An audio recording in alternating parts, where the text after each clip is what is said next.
dating while you're broken.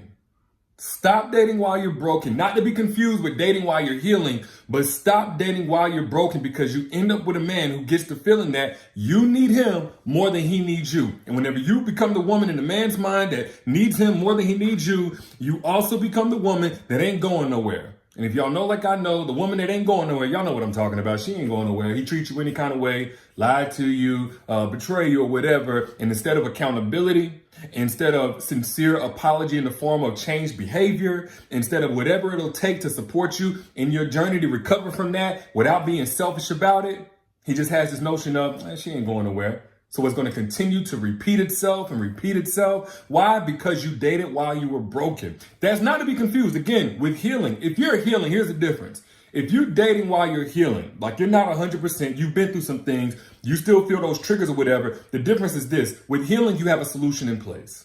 With healing, you have some type of awareness about what you got going on, whether you've done it through soul searching, through deep reflection, through therapy, through mentorship, through church, through something. You have an idea in the ways that you're hurt. Therefore, you have an idea of what kind of boundaries you need for you to go into a dating situation safe, and also with the support needed in order to keep you out of anything toxic that's going to leverage the fact that you still are healing as a way to continue to cause more need for healing.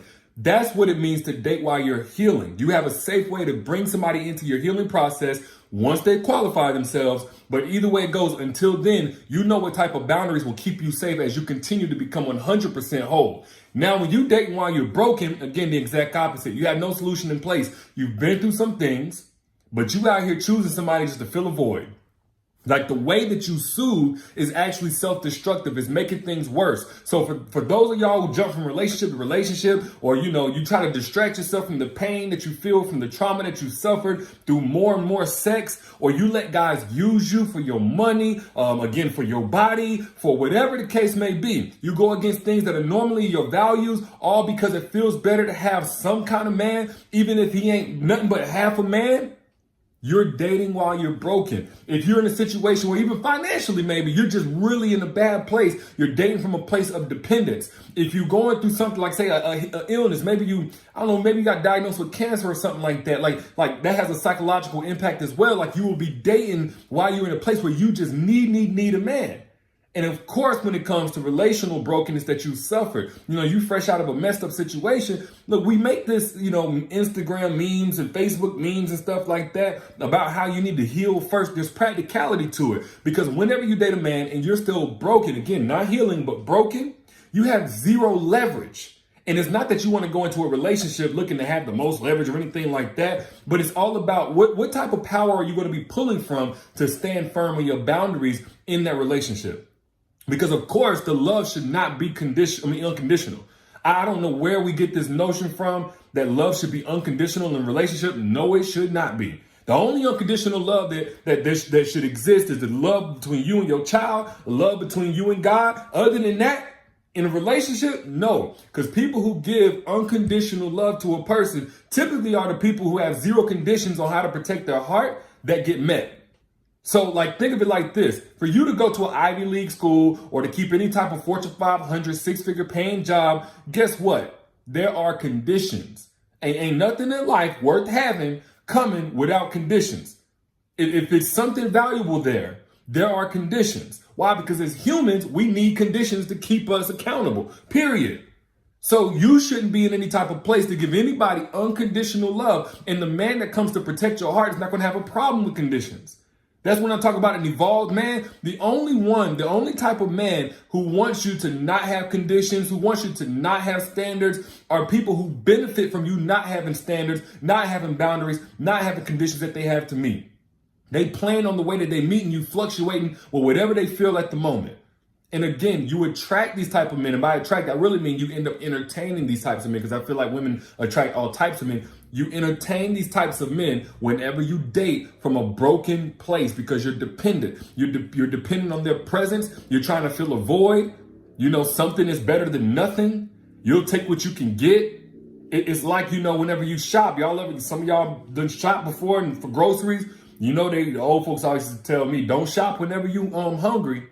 Because if you shop whenever you're hungry, you're going to get all kinds of stuff. Stuff that you don't need. You're probably going to overspend. You're going to get stuff that's not healthy. You'll take whatever. Think about it. If you out here starving in a sense and you're shopping for groceries, the type of man that's going to come into your life, you'll probably take what you can get. And it's going to be all kind of nonsense as opposed to coming from a place where you're already satisfied within yourself. Even if you're not 100% healed from everything, you have boundaries in place. It's really just all about taking your power back.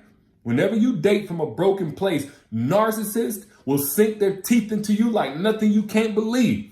And you will have zero power to tell them, hey, this is what I need from you. I need this type of treatment. You can't talk to me that type of way. Put I down in the chat. If anybody's willing to be honest, if you've ever dated while broken, how did you feel? For those of y'all, put I down in the chat if I'm talking to anybody ever. How did you feel? Probably helpless. Probably at some point voiceless. You probably were talking to deaf ears most of the times that you were saying, this is what I have a problem with.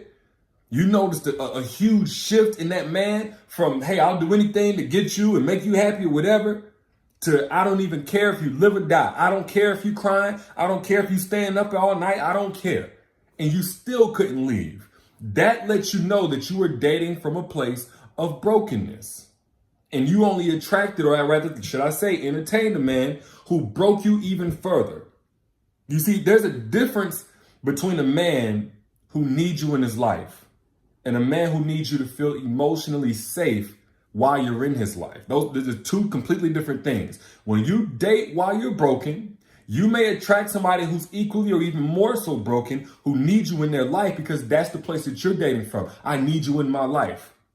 But whenever you date from a place of at least being on your healing journey, you attract a man who can keep you emotionally safe, who can emotionally protect you, who can mentally safeguard you, who can even help stabilize you at times where you're getting all over the place. That's what an evolved man does. He's equally imperfect, but he's done the work on himself to prepare the place that you're going to call home on an emotional level. He's done the work on himself to discipline his urges. He's done the work on himself to develop his communication. He's done the work on himself to cut off things from his past, to stop needing validation from his homeboys. That way, once he gets you into his life, you're not another testimony about something that you had to overcome. He's not another testimony about something you had to overcome, something you had to pray your way out of. Now, the key is this, even for women who are on their healing journey, don't let nobody tell you you're not worthy of love or you can't get no man in this situation. Ain't nobody gonna want you. No. But you do have to be able to position yourself for an evolved man to find you.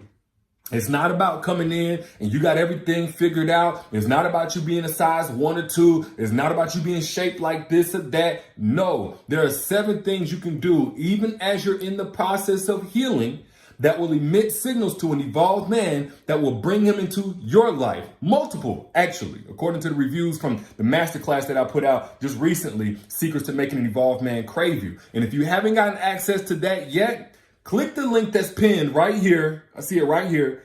Click that link, get access to that masterclass if you want to know the strategies that thousands of women have already used, proven effective to attract an evolved man into your life, called Secrets to Making an Evolved Men Crave You. Again, get access now. It's absolutely free, by the way, and it's also in the caption whenever you back out. But moral of the story is this.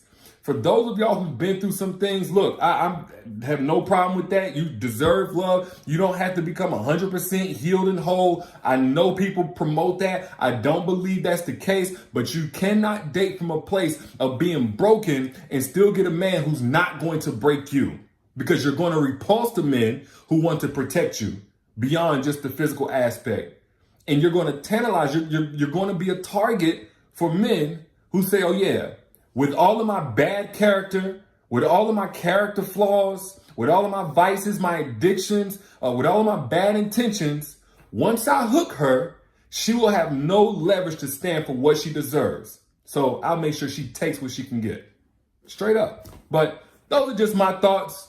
Y'all let me know what you think down in the comments. Also, share this stream for somebody on your timeline who probably needs to hear this message. They will thank you later. And don't forget to get access to the free masterclass, Secrets to Making Evolved Men Crave You. Again, pinned right here in this comment. Also, back out, and it's in the caption. The link is in the caption. If you don't see it in the comment, you will not regret getting access to that masterclass before it comes down. And again, it's free.